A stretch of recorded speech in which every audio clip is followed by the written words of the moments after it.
Et on se retrouve à nouveau chez Louise, et donc en compagnie de Pierre, Blandine et Aline, qui va nous faire sa chronique sur la validation masculine. Et je t'en prie, Aline, vas-y. Du coup, est-ce que ici il y en a qui savent ce que c'est? Ou qui en ont déjà entendu parler peut-être?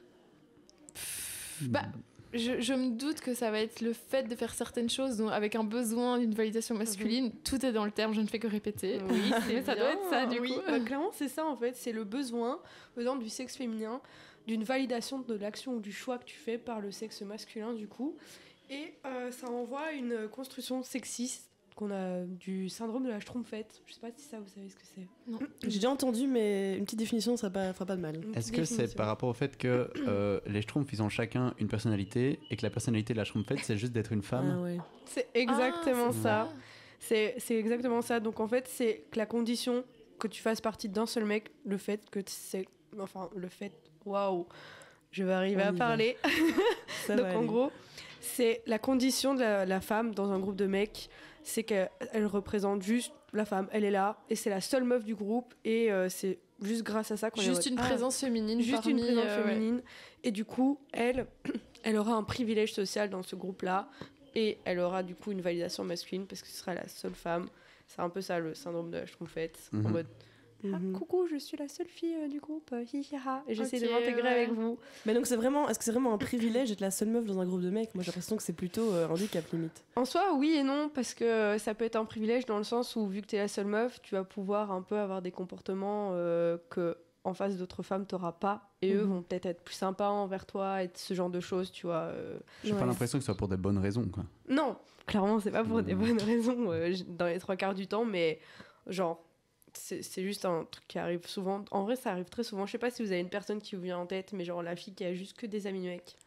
Ah ouais. Oui, vous voyez, les pick me girls finalement. Exactement. En plus, j'allais venir à ça. Je fais la transition. J'allais dire, ça peut pousser certaines femmes du coup à agir comme des pick me girls. Tout à fait. Je vais passer pour une boumeuse, mais je ne comprends pas ce terme. Alors j'ai appris il y a pas longtemps. Je sais que c'est incroyable. Grey's Anatomy, c'est ça. Hein, ah oui, pick me, choose me. Oui, c'est ça. Mais c'est vraiment ça. C'est en mode choisis-moi, je suis là. Ouais. Mais en gros, c'est juste le fait de, comme t'es avec qu'un seul mec, ou des fois tu peux être avec une meuf, on va dire, genre vous deux vous êtes des hommes, moi je suis avec Blandine, et j'étais en mode non mais Blandine, enfin pourquoi tu te maquilles comme ça, je comprends pas. Tu rabaisses. Moi je pourrais pas passer 1 heure comme ça devant mon miroir à me maquiller, enfin c'est trop chiant, mais ça te va bien, hein. Mais les gars c'est trop chiant, non? Bam. Tu vois, et tu te mets en avant. Rabaisser les autres femmes. Moi j'en ai pas besoin.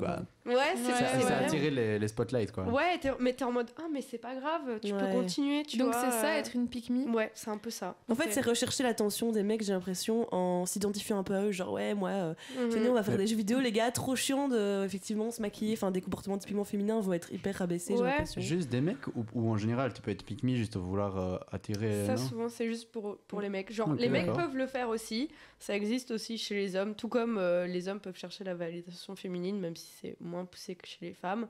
Mais ça existe aussi un mec qui va être là en mode non mais moi je suis un peu différent des autres mecs, comment une meuf elle pourrait m'aimer, tu vois, c'est un peu axé autrement. Ce sera moins clair qu'une fille, mais ça existe. Il y a qu'à regarder sur TikTok les gars. Les deux existent. Oui c'est vrai, j'adore ce genre de vidéos personnellement. Mais en vrai, on peut quand même se poser la question de... Enfin, je trouve que souvent avec le phénomène pick me... Pardon, j'ai une morve dans le nez. J'ai un rhume. Je vais faire une petite pause pour continuer à parler. Je me demande ce qu'elle va dire. Si tu veux, je vais pas combler en donnant la définition. C'est bon, j'ai ravalé, tout va bien. Je suis désolée. Je vais être honnête. Bon, du coup, j'allais dire un truc très sérieux, en plus c'est très intelligent. J'allais dire que souvent avec le phénomène pick me girl, parce que c'est quand même plus souvent des meufs, il va avoir une tendance, je trouve, à stigmatiser ces meufs-là, dire bah ouais, les pick me girls c'est quand même négatif, genre c'est de leur faute, elles cherchent l'attention, elles font pitié. Mais quand on y pense, pourquoi elles font ça? Parce qu'on a été quand même éduqués à avoir absolument besoin de la validation pour se sentir exister, enfin la validation masculine. Tu veux faire ma chronique ou... Ouais, Charlie, tu peux sortir, je vais enchaîner. Non, je rigole, vas-y, je te laisse. Non, vas-y, en vrai, continue, c'est intéressant ce que je vais finir mon point. Oui, ok. Bah, du coup, oui, c'est en ce fait, que j'ai dit. C'est une réponse à un problème. Oui. Mais du coup, c'est un gros phénomène alors. Moi, je suis pas sur TikTok, donc c'est un gros truc. En vrai, déjà, à la base, chercher la validation d'autrui, on le fait tous parce que c'est humain, tu vois. Dans un groupe, on a besoin d'être validé, etc. Enfin, c'est psychologique, on a besoin d'être validé par nos pairs pour avoir un groupe. Ça, c'est clair. Mais le fait que la femme, elle, le cherche encore plus et dans le regard des hommes. Ouais, on cherche là, enfin, jusqu'à être poussée à être une pick me, à rabaisser les autres. Là, c'est un phénomène sociétal de par l'éducation, encore une fois, société patriarcale, ce genre de choses. Et du coup, moi, ce que j'avais trouvé, en tout cas, une petite recherche, c'est que ça vient surtout de la position, du coup, comme je disais, de la femme dans la société qui cherche la validation en dehors de la recherche même de séduire le sexe opposé. Parce que des fois, les gens vont se dire que la meuf, elle fait la pick me, elle cherche la validation pour séduire, alors que pas du tout. C'est juste vraiment... ça n'a rien à voir, ouais, c'est vraiment genre, vu que t'as l'impression que l'homme est plus haut que toi, entre guillemets, en termes de hiérarchie, toi, tu vas vouloir être validé en mode c'est bien ce que je fais. Je suis dead, tu vois, alors que... Ça rend un peu légitime ce que tu dis ou ce que tu fais, seulement si un homme... Ouais, c'est une dinguerie. Et du coup, même si ça va être utilisé du coup comme un atout principal, en mode pour obtenir des choses que tu veux dans la vie de tous les jours, tout comme la séduction est utilisée par les femmes pour obtenir des choses, à la seule différence que la séduction, c'est quelque chose à un moment donné qui s'arrête parce que c'est ton comportement, c'est le fait que tu sois jolie, etc. Dépasser 40 ans, entre guillemets, souvent, t'es plus considéré comme quelqu'un de sexy qui peut jouer de sa séduction, alors que le comportement de pick me, tu peux l'avoir sur le long terme. Et c'est de là qu'ils cherchent la validation masculine. Donc voilà, et ça vient aussi d'un stimuli. Je sais pas si vous voyez quand vous êtes petit, etc. Souvent, enfin, t'es une petite fille, tu mets une robe, on va dire « Ah, mais ça te va trop bien, t'es trop mignonne, nana !» Et toi, tu vas dire oh, si je mets une robe, c'est dire que je suis belle. Surtout si c'est un homme qui te le dit. Tu vas rentrer ça dans ton crâne et du coup, tu vas aller en date pour être belle. Qu'est-ce que tu vas mettre ? Une robe. Sinon, t'es pas belle. Voilà. C'est aussi un truc de comportement de parents, ça. Ouais, c'est sûr. Après, parfois, moi, je me dis, j'aime bien telle tenue, ou je te trouve jolie là. Et puis parfois, je me dis, je vais pas le dire justement pour ça. Ou alors, je le dis, mais je dis, mais t'es belle tous les jours, mais je sais pas, j'aime bien cette tenue. Et du coup, il y a toujours. Parce qu'il y a.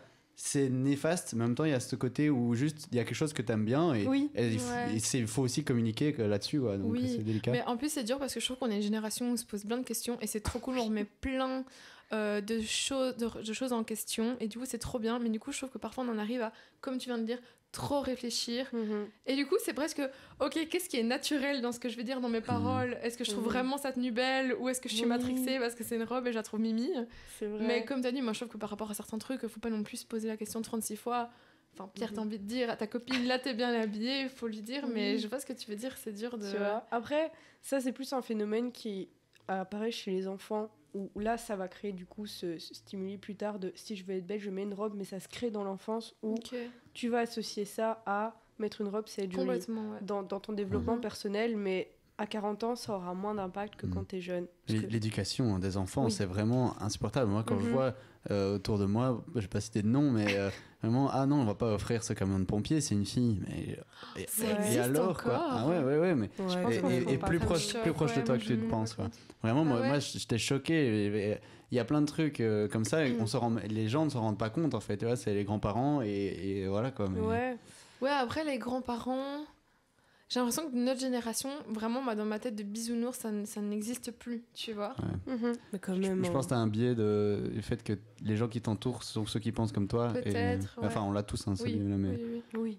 Mais clairement, même la recherche de validation masculine ou le fait d'être une pick me, on l'a tous et tout en ça. C'est clair. Ça ressort à certains moments, tu vois, et on va pas le remarquer. C'est marrant, j'ai trop envie de te regarder et de visualiser quand est-ce que ça arrive. Maintenant, vous m'avez expliqué. Tu vois, mais c'est vrai. ainsi qu'elle est tactile avec quelqu'un, ça se faisait des questions. Mais c'est même pas une question en plus de séduction, comme tu dis, genre. Non, c'est ok, je comprends, c'est c'est vraiment l'approbation, quoi. Mais c'est vrai, c'est vraiment ça, et même toi, tu vas pas t'en rendre compte, parce que moi, je m'étais renseignée à un moment sur ce genre de truc, et je me dis, oui, c'est vrai. Mais toi-même, tellement c'est intégré, tellement, genre, c'est normal, entre guillemets, t'es en mode... Tu te rends pas compte et il faut que tu réfléchisses à ce que tu fasses en mode mais pourquoi est-ce que je fais ça et là tu me fais ok c'est presque inconscient quoi. Genre je pense tous en tant que meuf, sauf Luna qui a l'air de ne pas être touchée par ce phénomène. Mais si, peut-être que si hein. En vrai j'en sais rien, on s'en rend pas compte. C'est juste que d'office j'avais vu sur Insta le truc pick me, mais je savais pas du tout ce que ça voulait dire. Mais si ça tombe d'office je suis peut-être touchée, mais j'avais encore jamais mis de mots là-dessus sur ce genre de comportement, ça m'intrigue du coup. Mais des fois c'est vraiment des petits détails, c'est une dinguerie. Bah oui, c'est ça. Mais ça, de toute façon, si c'est le truc de se mettre en valeur et rabaisser quelqu'un pour te mettre toi en valeur, je veux dire, tu peux être une bonne ou une mauvaise personne, ça t'est peut-être déjà arrivé une fois.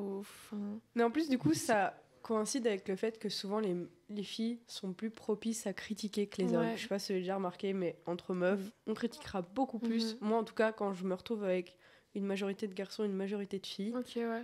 la probabilité, on va dire, de critiquer quelqu'un sera plus grande s'il y a plus de filles. Moi, je trouve que ça dépend du type de critique. Enfin, je sais pas, quand on voit un groupe de mecs, ils sont toujours là, ils s'agressent H24, quoi. Et toi, le gros et tout. Vous voyez, enfin, je trouve que les... Ouais, je vois ce que tu veux dire, ouais. Enfin, on dit souvent, oui, les filles, il y a un peu souvent ce discours, je trouve, des filles qui sont presque perfides, toujours crachées dans le dos de l'une des autres et tout. C'est quand même une généralité, je trouve. Enfin, il y a plein d'amitiés féminines. Enfin, d'ailleurs, la plupart des amitiés féminines sont quand même souvent belles, fortes, solides. Alors que des critiques masculines, franchement, des mecs qui ont tendance à se taquiner, mais beaucoup trop, vous voyez, genre limite pas se respecter l'un l'autre, pas être sensible à la... Enfin, ouais. Parce qu'un homme ne doit pas être sensible. C'est vraiment sociétal. Mais moi, j'insulte jamais mes potes et mes potes ne m'insultent pas. Tu vois. Après, tu peux trouver des safe zones où justement, t'es pas d'accord avec ce genre de comportement. C'est clair. Mais c'est vrai que peut-être majoritairement...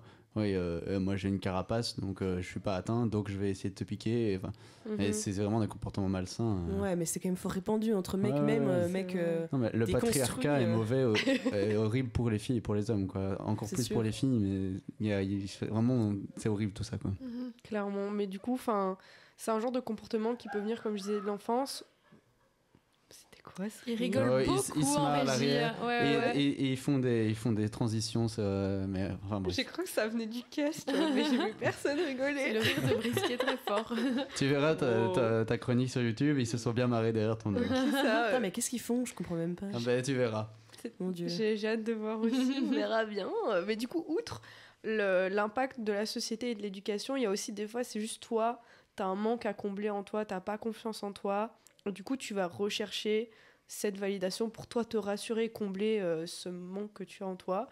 Et du coup, j'en viens à comment est-ce qu'on peut sortir de cette recherche de validation. En prendre conscience, pour moi, c'est déjà un premier pas. C'est déjà un énorme pas. Pour plein de choses, déjà. Oui, surtout que c'est assez compliqué, parce que comme j'ai dit, soit c'est ton éducation qui fait que de manière genre inconsciente, tu es comme ça, et tu peux arriver à contrôler ce genre de comportement quand tu t'en rends compte, ou alors c'est juste genre créer une relation stable avec toi-même, genre avoir confiance en toi, être sûr que les choix que tu fais là sont justes, et pas être en mode j'ai fait ça aujourd'hui, c'est bien. Mais c'est le travail d'une vie, j'ai l'impression. Oui, arriver à ce truc, une certaine estime de soi stable, et aussi que t'as pas besoin de l'approbation d'autrui pour te sentir... Tu dois apprendre à te valoriser toi-même. Et faire des choses parce que toi, ça te fait du bien, toi, ça t'apporte quelque chose, et pas spécialement aux autres. Après, il faut pas mettre de robe si tu vas en date, parce que... Non, mais oui, d'accord. C'est vraiment genre réfléchir de, est-ce que ce que je fais là pour moi, c'est pour moi ou pour quelqu'un d'autre. Typiquement, genre c'est le débat qu'il y a eu sur se raser les poils ou pas, que ce soit genre la moustache, des trucs comme ça.